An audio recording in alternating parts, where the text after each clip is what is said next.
জি আসসালামু আলাইকুম ওয়া রাহমাতুল্লাহ। জি আজকে 2রা এপ্রিল মঙ্গলবার আমাদের যাত্রায় মাদানী শান্তি মিশন মসজিদে একটা বীরভূম জেলা ওয়ার্কিং কমিটির মিটিং আহ্বান করা হয়েছিল।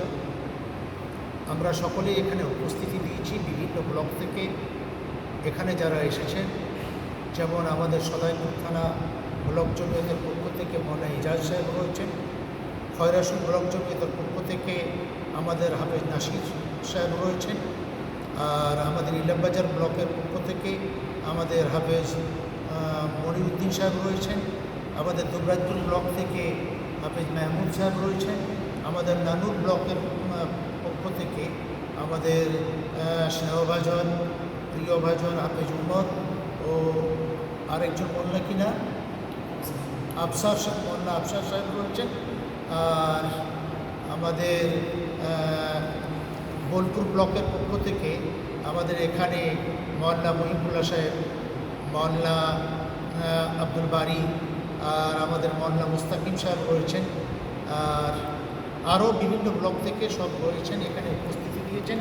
আজকে আমরা যে সিদ্ধান্তে পৌঁছালাম, সর্বসম্মতিক্রমে সিদ্ধান্তে আমরা পৌঁছেছি।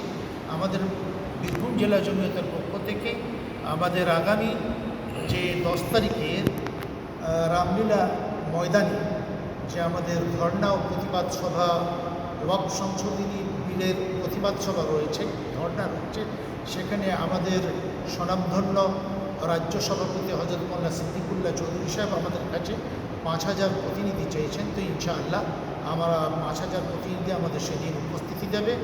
বিভিন্ন আমাদের ট্রেনের মাধ্যম দিয়ে, ছোট গাড়ির মাধ্যম দিয়ে, 4 হুইলারের মাধ্যম দিয়ে এবং বাসের মাধ্যমে সেদিন আমাদের প্রায় 5000-এরও অধিক প্রতিনিধি সেখানে পৌঁছানো।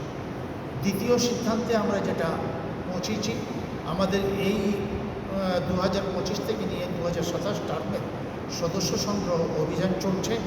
আমরা এখানে আজকে জেলার ওয়ার্কিং কমিটি যে সিদ্ধান্ত নিলাম সেটা হচ্ছে 70,000 সদস্য সংগ্রহ করার আমরা সর্বসম্মতিক্রমে আমরা সিদ্ধান্ত নিলাম। ইনশাআল্লাহ আমাদের এই ওয়াকফ সংশোধনী বিলের প্রতিবাদ সভার পরেই আমরা এই সদস্য সংগ্রহ অভিযানে আমাদের সমস্ত কর্মী নেমে যাবেন এবং সদস্য সংগ্রহের অভিযান তারা মেহনতের সাথে, নিষ্ঠার সাথে তারা করতে থাকবেন।